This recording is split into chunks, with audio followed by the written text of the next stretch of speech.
আমি অবিবাহিত, কিন্তু আমি প্রেগনেন্ট। পেটে ভীষণ ব্যথা হয় আম্মুকে জানালাম। আম্মু ডাক্তারের কাছে নিয়ে গেল। কিছু টেস্ট করানোর পরে জানা গেল আমি একটা কন্যা সন্তানের মা হতে যাচ্ছি। এই খবরটা পাওয়ার পর থেকে আম্মুর মুখের দিকে তাকানো যাচ্ছিল না। আমি খুব ভয় আর আতঙ্ক নিয়ে বললাম, আম্মু, আমি তো বিবাহিত না, প্রেগনেন্ট কী করে হলাম? আম্মু চোখ রাগে ধকধক করে জ্বলে উঠল। আম্মু হুঙ্কার ছেড়ে বলল, তুই কোথায় কী করে এসেছিস তার কৈফিয়ত কি আমি দেব? আমি লজ্জা শরমের মাথা খেয়ে বললাম, আম্মু, বিশ্বাস করো, আমি কারো সাথে কিছু করিনি। আম্মু চিৎকার করে বলল, তাহলে কি বাচ্চা আকাশ থেকে টুপ করে তোর পেটে এসে পড়েছে? নির্লজ্জ বেহায়া মেয়ে। আমি অসহায় দৃষ্টিতে আম্মুর দিকে কিছুক্ষণ তাকিয়ে থেকে ঝরঝর করে কেঁদে দিলাম। তারপর দৌড়ে পাশের রুমে গিয়ে আমার ভালোবাসার মানুষটিকে কল দিলাম, যার সাথে আমার বিয়ে মোটামুটি ঠিকঠাক 3 বছরের সম্পর্ক। কিন্তু এবার মনে হয় আর টেকানো যাবে না। সম্পর্কটা আর আম্মুর ধারণা আবির এ বাচ্চার বাবা। কিন্তু আবির যথেষ্ট ভদ্র একটা ছেলে। আমার হাত ধরা ছাড়া আর কোনো দিন কোনো বাজে স্পর্শ তো দূরে থাক, বাজে দৃষ্টিতে দেখিনি পর্যন্ত। আবিরকে নিয়ে আমি আর ভাবতে পারছি না। আবিরকে ভয়ে ভয়ে ফোন করলাম আর বললাম, আবির, আমি প্রেগনেন্ট, একটা মেয়ে বাবু হবে আমার। আবির বলল, হুররে, আমি তাহলে মেয়ের বাবা হচ্ছি? আমি চমকে উঠে বললাম, তার মানে তুমি আমার সরলতার সুযোগ নিয়ে আমাকে কলঙ্কিত করেছ? কিন্তু কিভাবে? আমার তো কোনো অন্তরঙ্গের মুহূর্তের স্মৃতি মনে পড়ছে না। বলো সত্যি করে। আবির এবার কিছুটা বিচলিত হয়ে বলল, মীরা, তুমি কি সিরিয়াস?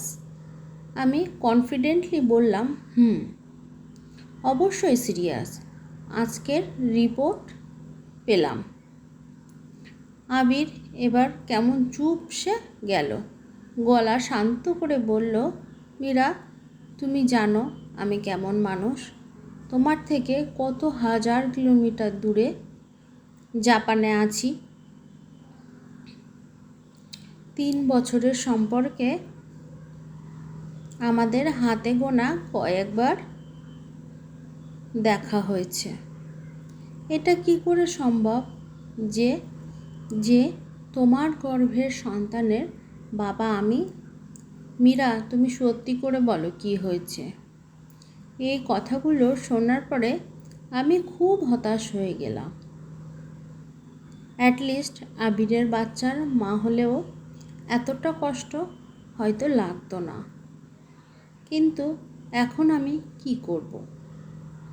আমি হাউমাউ করে কাঁদতে কাঁদতে ফোন রেখে দিলাম। আমি জানি আমি একটা সতীসাধ্যী মেয়ে। আবির ছাড়া আমি কারোর সাথে মিশিনি, আর আবিরের সাথে আমার কোনো শারীরিক সম্পর্ক হয়নি। তাহলে কোথা থেকে এলো এই বাচ্চা? আমার মনে ভয় ঢুকে গেল। আমি কি তাহলে এই যুগে বিবি মরিয়মের মতো সন্তান ধারণ করেছি, নাকি আমার পেটে ইফরিদের বাচ্চা পরিমুরভির কথা মনে পড়ে গেল। কিন্তু এই সমাজ কোনো এক্সকিউজ তো আমাকে মেনে নেবে না। আমি মনে মনে ভাবলাম দ্রুত অ্যাবর্শন করতে হবে। ঠিক ওই সময় আবিরের ফোন এলো। বলল, মীরা, আমি আমি আমি তোমাকে ভালোবাসি, তাই তোমার বাচ্চার বাবা আমি হতে চাই। তুমি চিন্তা করো না, আমি আমার মা বাবাকে বলবো তোমাকে অনেক আগেই গোপনে বিয়ে করেছি, আর এই সন্তান আমাদের। আমি তোমাকে হারাতে চাই না মীরা। আমি নিজের কানকে বিশ্বাস করতে পারছিলাম না। মানুষ এত ভালো হয়? আমি কাঁদতে কাঁদতে বললাম। আবির, বিশ্বাস করো, আমি কিচ্ছু করিনি। আবিরও নীরবে কাঁদছিল। হয়তো ও এমনটা চায়নি, সুখে শান্তিতে সংসার করতে চেয়েছিল। আমি ফোন রেখে আম্মুর কাছে গিয়ে আবিরের কথা বললাম। আম্মু চুপচাপ শুনল, কিছু বলল না। তারপর বললাম, আম্মু, আমার মনে হয় পেটে টিউমার হয়েছে। প্লিজ আম্মু, আর একটিবার চলো চেক আপ করি। কথা শেষ না করতেই আম্মু এমন এমন ধমক দিল যে আমি কেঁপে উঠলাম। ধড়ফড় করে চোখ খুলে দেখলাম আমি এতক্ষণ স্বপ্ন দেখছিলাম। বিশ্বাস করেন, এই স্বপ্ন দেখার জন্য আমি মোটেও প্রস্তুত ছিলাম না।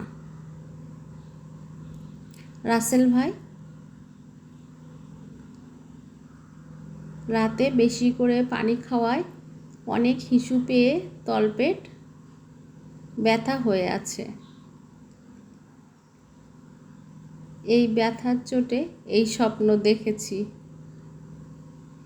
বাট কে সেই স্বপ্নের আবির আমি জানি না। কত ভালো ছেলেটা।